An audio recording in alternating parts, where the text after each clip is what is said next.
Hello friends, Shri Swami Samarth सर्वांना. मी सरस्वती कुंभार आणि माझ्या नवीन एका ब्लॉगमध्ये तुमचं सर्वांचं स्वागत आहे.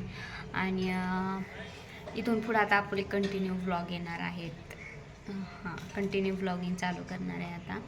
आणि सध्या इशू झोपलेली आहे, त्यामुळं मग मी सगळं काम आवरून घेतलं आहे आता.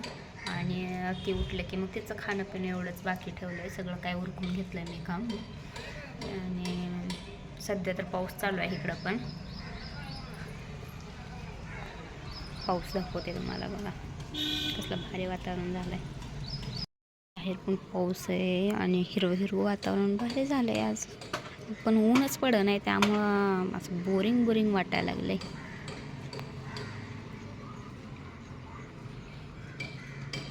कसा कचरा टाकला लोकांनी.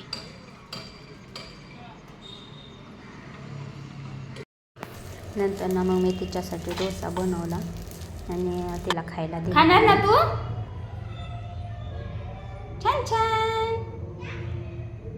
तेवढं फिनिश करणार का? तिला ते खायला दिलंय. मग आता मी ती खाते थोडा वेळ. तसं मी आता माझे राहिलेले काम उरकून घेतलं. सगळं आवरायचं तसंच पडलं होतं माझं.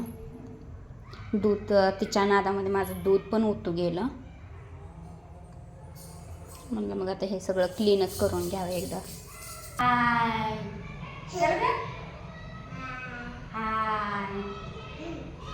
हाय. कोण दिसते त्यात? तू दिसती?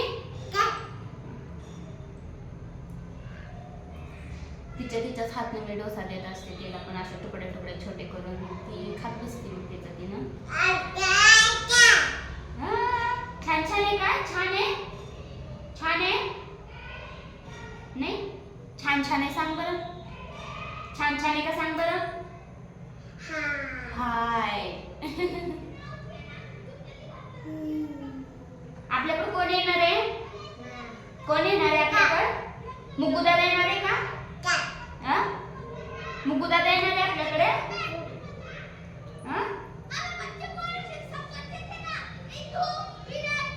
तिथं मुग्गू दादा येणार आहे आज तुझ्याकडे. आणि त्यांचं एक छोटंसं एक सरप्राईज आहे. मी थोड्या वेळाने तुम्हाला सांगेल ते. दादा आला. दादा हो, मुग्गू दादा आला हो. सांगा ते लावून घेते. तुला डोसा खायचा? खायचा का तुला डोसा? बनवू का तुला एक छोटा डोसा?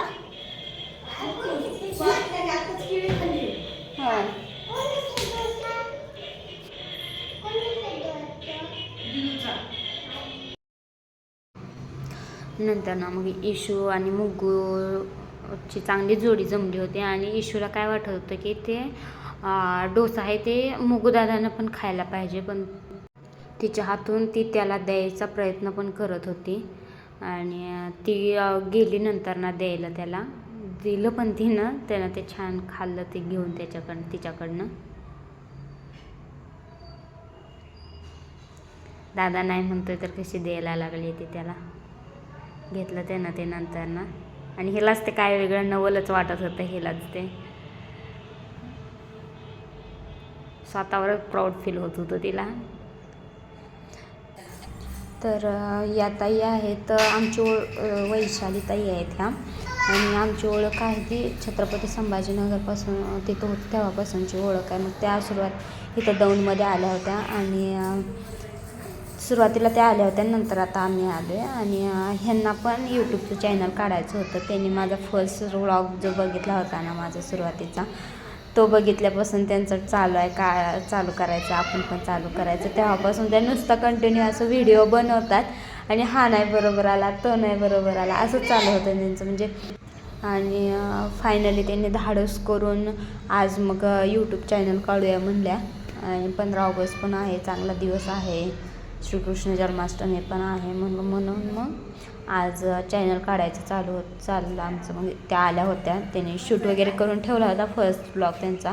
मग मी आल्यानंतर त्यांना चॅनल काढून दिला आणि कसा शूट वगैरे करायचं ते पण आणि कसा अपलोड पण करायचं ते थोडंफार शिकवलं त्यांना.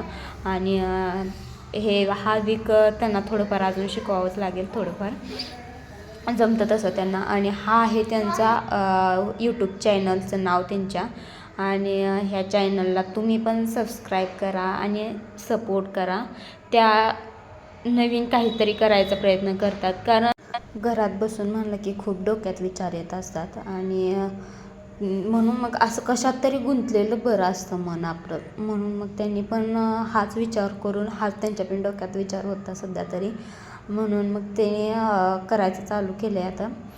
खूप दिवसापासून त्यांचं चालू होतं तसं, तर त्यांचं 2-2.5 वर्षापासून चालू होतं. पण त्यांची एक आता सध्याची एक लाँग स्टोरी आहे, ती मी एका व्लॉगमध्ये त्यांच्यासोबतच बसून शेअर करेल तुम्हाला.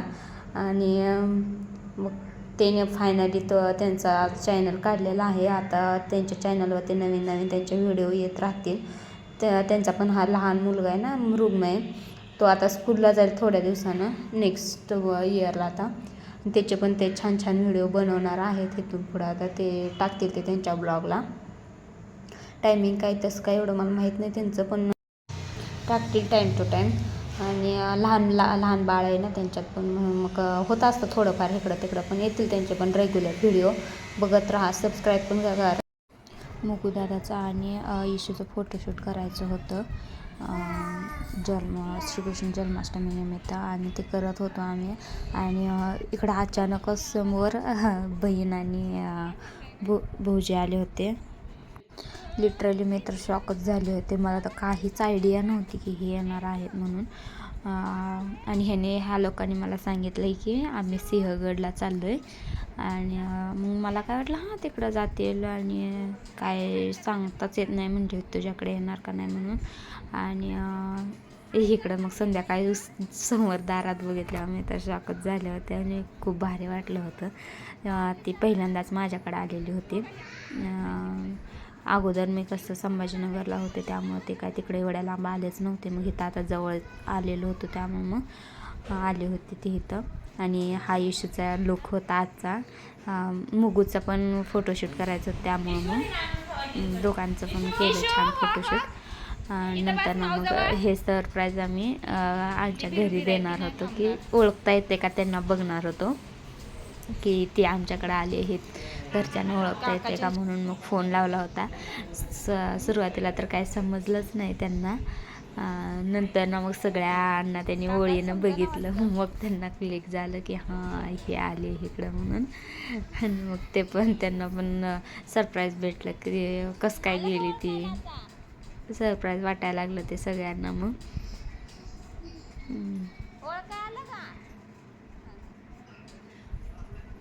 नंतर ना मग तिला बोलायला दिलं.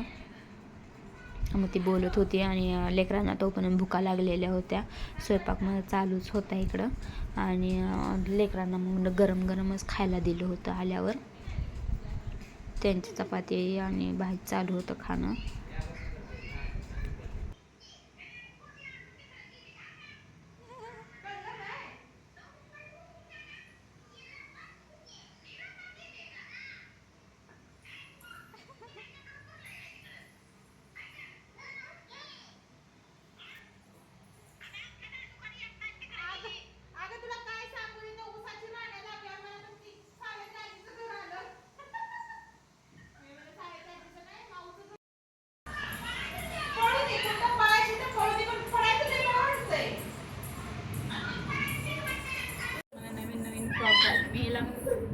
कपाटात फ्रॉक ठेवलेला मला शोधून काढायला लावलाय. मला नवीनच फ्रॉक घाल.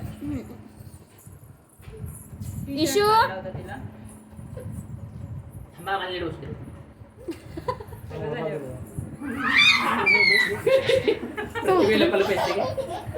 ते येत नाही तर ब्लॉग मध्ये.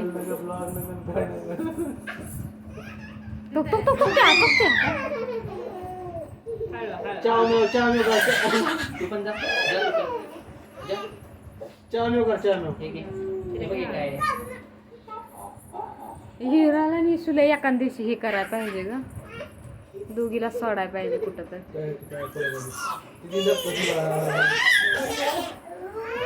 पाय बी बघितलं कसं उलट उलट पालट ते शांतनू सेम आहे बरं का. आता इकडे येते बरं का बेड करून सोडून.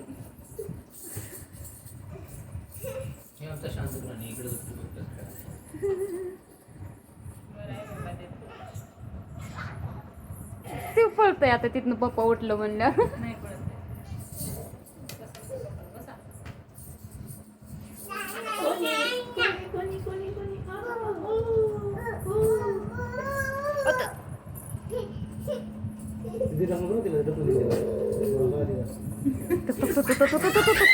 गोर हाती चांगलं तिला ह्याच्यामुळे सवय झाली बेडच्या ह्याच्यामुळे. परिस्थितीला नाव टाकून तिकडं साहेब एक दिवशी.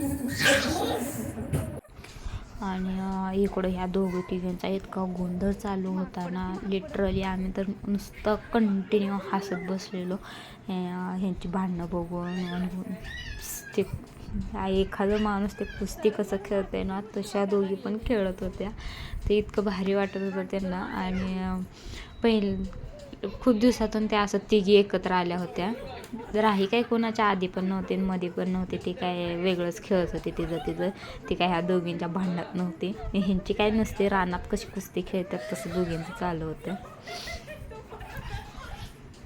लागल पडेल कोणाला लागल त्याचं तर काहीच भान नव्हतं ह्यांना. नुसतं त्या गादीवर पडत होत्या. कुठं पण कशा पण वाकडं होत होते त्या. हे आपली राही निवांत एकटीच बसलेली होती.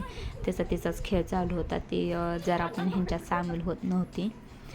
आणि ती ना राही पूर्ण असं सांभाळून टोल वगैरे ती पाऊल ठेवायची तिथं. पण ती लय जपून राहायची ती. आणि ह्या दोघींचा नुसता धिंगाणा. ह्यांचा धिंगाणा बघत 12-1 वाजत आले होते आम्हाला. तरी पण ह्या काय झोपायचं नावच घेत नव्हत्या. आणि यांना झोपवून मग आम्हाला झोपायला परत 12:45 वाजल्या होत्या. झोपत नव्हत्या. असा गेला आमचा दिवस. Thank you for watching and like, share and subscribe.